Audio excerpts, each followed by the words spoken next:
Yes. The preceding signal was a test of weather radio station KXI81's public warning system. During potentially dangerous weather situations, specially built receivers can be automatically activated to warn of an impending hazard. Tests of the signal and receiver's performance are normally conducted between 11 a.m. and noon each Wednesday. If there had been a threat of severe weather, the test would have been postponed until Good.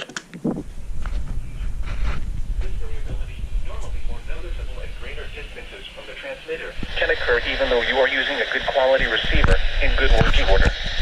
The warning alarm will be activated for hazardous watches and warnings.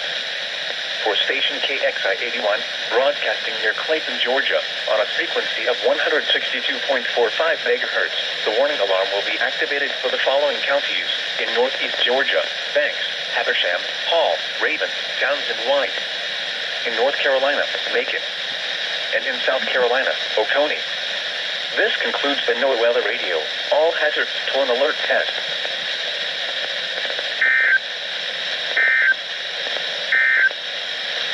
Now for the official National Weather Service forecast for Clayton, Georgia and the surrounding area.